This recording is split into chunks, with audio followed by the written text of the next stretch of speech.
Hemos visto en todo el mundo con horror las imágenes desde agosto de 2014 de estos encapuchados que han degollado y lo han mostrado en videos. Ellos son miembros del Estado Islámico de Siria y de Irak, y estos hombres les han cortado la cabeza a una serie de rehenes. El hombre que ha hablado en la mayor parte de los videos tiene acento británico. Y ha sido identificado no solamente por la BBC, sino por el periódico The Washington Post.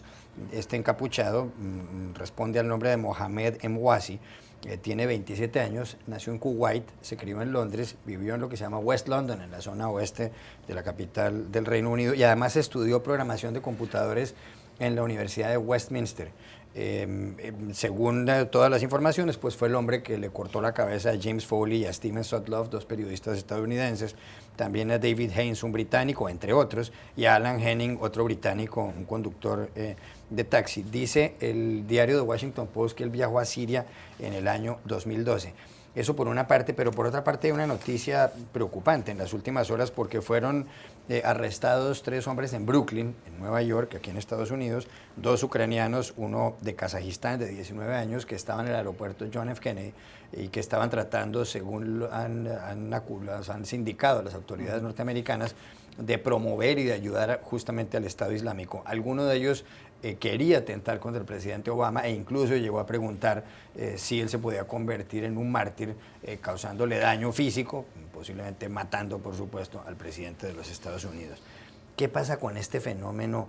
En algunos casos de gente occidental, estos son del Asia Central o de algunas partes de Europa, que quieren engrosar estas filas del Estado Islámico y cortarle la cabeza a alguien.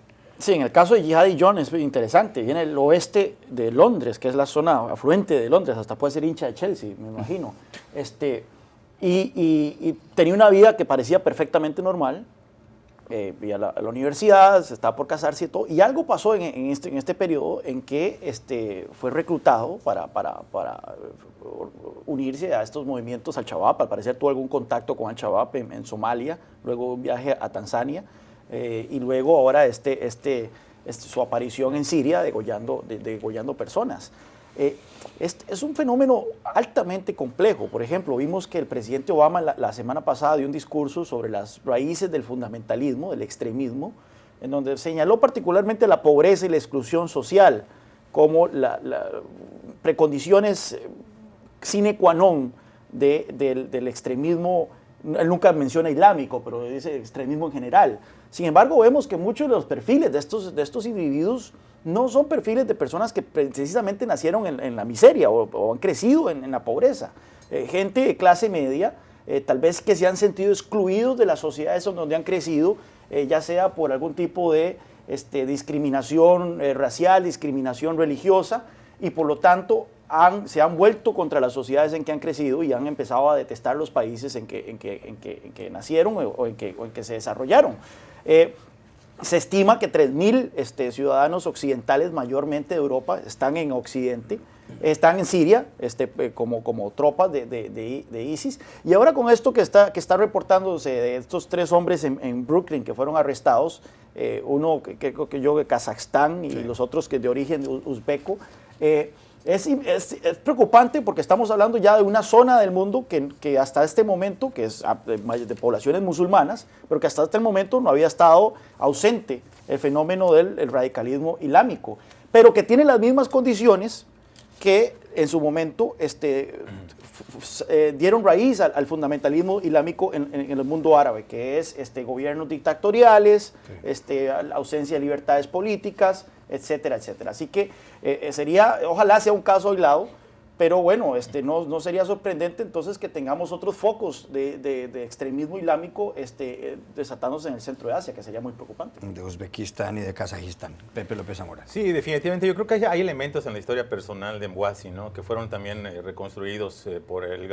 diario The Guardian, que podrían explicar un poco por qué en este caso aparentemente no es la marginación lo que fundamenta su radicalización, ¿no? Me parece ser que él percibía que había sido hostigado por la policía, de hecho presentó una denuncia, y algunos expertos justamente citados en el reportaje mencionaban que a veces las tácticas de la policía, por ejemplo, que no se le permitió salir a su país de origen, que era Kuwaití, para contraer matrimonio y conseguir un empleo, pueden explicar de alguna manera cómo si las personas se ven, digamos, radicalizadas por ese tipo de fenómenos. Sin embargo, es un tema muy, muy complejo. Yo creo que es un dolor de cabeza especial para los servicios de inteligencia. Antes de venir justamente a este programa, estaba siguiendo la comparecencia de James Clapper, director de Inteligencia Nacional en el Senado, y hablaba justamente de esas dificultades y de que estamos en un panorama, lo llamó, de inestabilidad impredecible.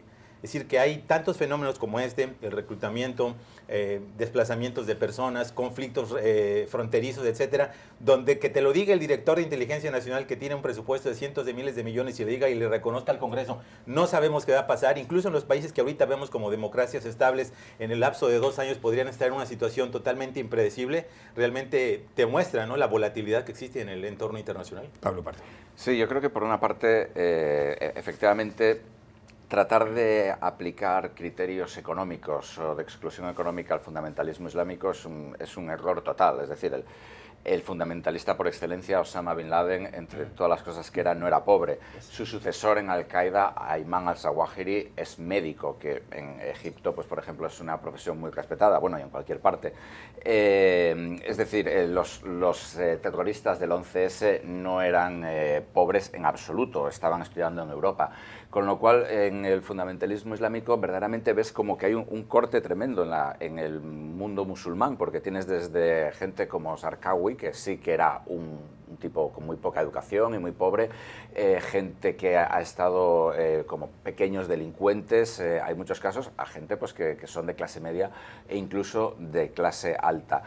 Lo que también creo que es muy interesante es que también corta transversalmente, porque, por ejemplo, como tú comentabas antes, hay casos de Uzbekistán, donde de hecho hubo uno de los movimientos terroristas más próximos a Al-Qaeda, que era el movimiento islámico de Uzbekistán, que fue destruido por Estados Unidos después del 11S, llega a Boston con el maratón.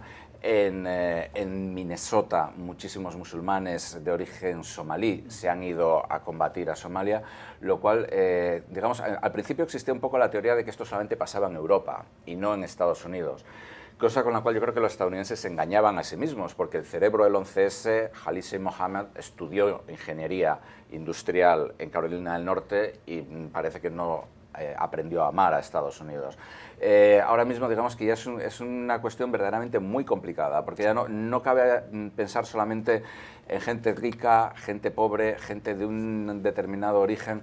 También en el mundo musulmán se pensaba al principio que era solamente de los países del Golfo, que era una forma de reafirmar la supremacía sobre el Islam de Arabia Saudí, de esos países. Ahora tenemos somalíes, tenemos gente de todas partes.